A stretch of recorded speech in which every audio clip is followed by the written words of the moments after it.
So Milton with the first basket of the fourth. It was DeAnthony Melton that was the star of that third quarter. Had half of Philly's total, 16 of the 32 76. LeBron, you got to get in this, bro. LeBron James has 18, Austin Reeves 20, Anthony Davis, so just 10 points. Been in foul trouble most of the night. Foul is on Harrell, and James continues to struggle at the line, just 1 for 4.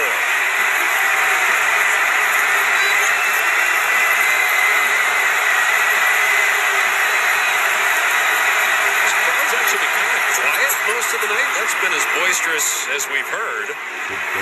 There were Chick-fil-A on at risk there. So 1 for 2. James 19 points. Started out 0 for 6, so he's 8 for his last 11 from the floor. Harden, mid-range jumper. James Harden with 14 points, 11 assists.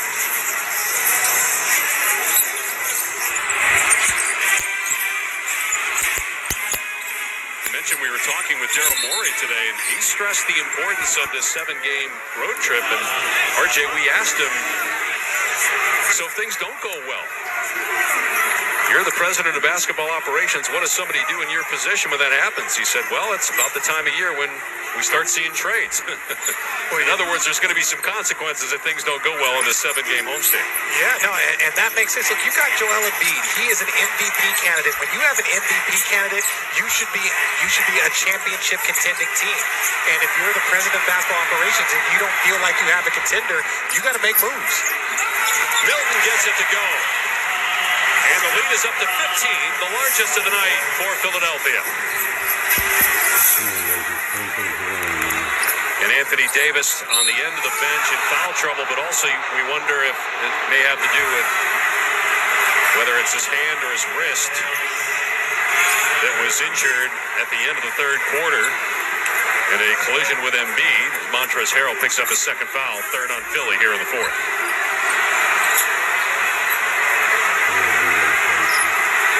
Lakers finish this road trip at Detroit Sunday, trying to avoid their 15th loss in 25 games. Philly trying to get back above 500 on the season. Brown's three, no good. Rebound Harris. Not very good offense by the Lakers currently right now. Some one-pass shot that James Harden knocking down the three like we said. Darvin Ham and I agree he doesn't like what he sees from the Laker offense and wants to talk it over as Philly's lead has boosted up to 15. James Harden bringing it up. Yeah, you got to contest that. That's not the defense that Darvin Ham wants to see. Pull in. You know what I keep saying? Pull in. Let's go throw it. Pull it back up. Let's go. Come on.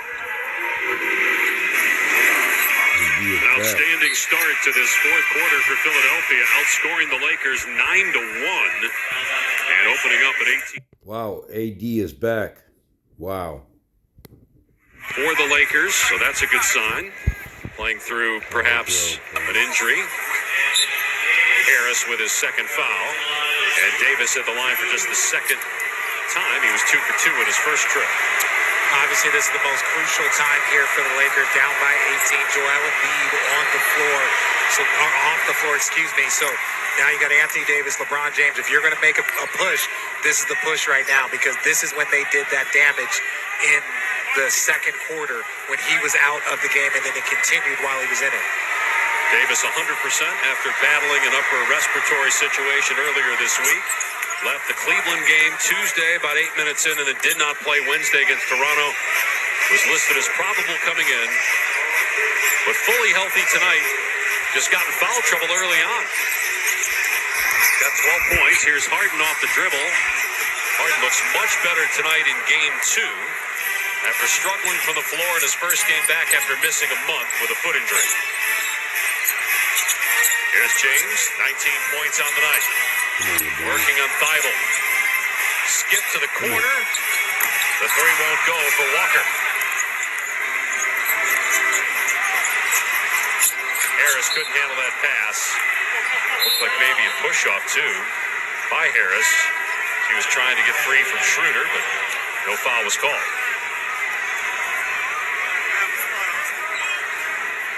Pat Beverly back on the floor. Schroeder will go to the bench.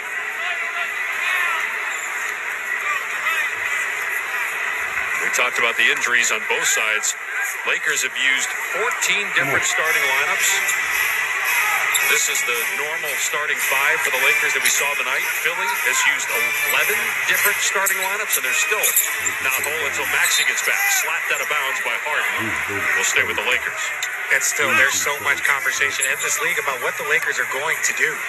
Do you stand pat with this team?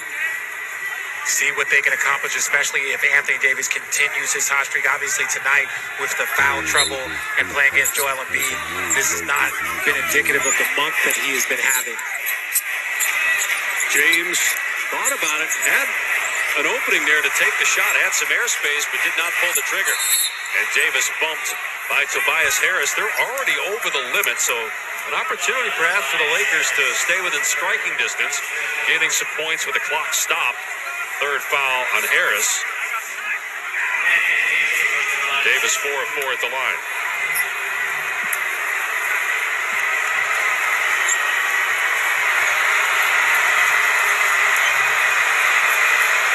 It is, of course, B Week on ESPN as we partner with the B Foundation to raise awareness and support for cancer research. If you're able, please visit B.org. 100% of your donation goes directly to cancer research. Well, Richard, you questioned when the time was or if the timing was going to happen at some point to make a move. If you were Rob Pelinka, would you be making that move now? Would you wait and see how the team performs through Christmas? How would you view it if you were the Lakers brass? Well, look, I've been critical of Rob Pelinka, and when I look at what they have done in this last month, I truly believe that Anthony Davis has bought them some time. He's allowed them a little bit more of a window to wait and see what's out there. And that was the hardest thing because, to his credit, he said, when you do this, you get one chance at it because they have those 2 first-round picks that are extremely coveted, and that's their one piece of leverage. You know the players that are out there, so the fact that they're only 4 games away from 4th, a lot of that has to do with the play of Anthony Davis. But when they started the season 2-8, there should have been a lot of criticism, and rightfully so, because the same problem that they had last year, the lack of shooting, is the same problem they had this year coming into the season. Right, dead last in three-point shooting, dead last in made threes per game, 22nd in offensive rating, 14th in defense, and Anthony Davis a big reason why they're even in the middle of the pack defensively. Yeah, Anthony Davis, again, you can't say enough about what he has done. Probably the best month since pre-bubble or even his performance in the bubble. LeBron James 2 of 6 at the foul line, 72% of the season at the stripe. Swishes that one through. And James matches Austin Reeves for the Laker lead with 20 points. 6 for the Lakers as a team here in the quarter, and they've all come at the free throw line. So no field goals here in the first 3.5 minutes for LA. And Embiid back out there with 31 points. He had 20 in the first quarter. Melton, who had a brilliant third quarter, missed the reverse layup. Davis controls the glass. Crowd wanted to carry. Davis, that was high off the window, over the outstretched arm of Embiid. And look, the Lakers are 0-10 when they don't win it, when they're not leading at halftime. The reason why they are 0 for 10 is because they can't shoot threes to get themselves back into the game. They can't outpace any team because that's how you get back. You can get it back with free throws. You can get it back with Anthony Davis there. There's just not many guys ever created that can do that type of stuff. Grab a rebound, bring it up, and finish high off the glass as a 7-footer. The only one of the ones he's playing against, Joel Embiid, he can do it also. Harris, nice move with the left hand. Well, the potential trade piece that has been mentioned most often for the Lakers this year is Russell Westbrook. And Westbrook has been terrific off the bench, and the way he's played might make himself more valuable if the Lakers were to move him. As again, he's in the 6th man of the year discussion, at least through the first quarter of the season.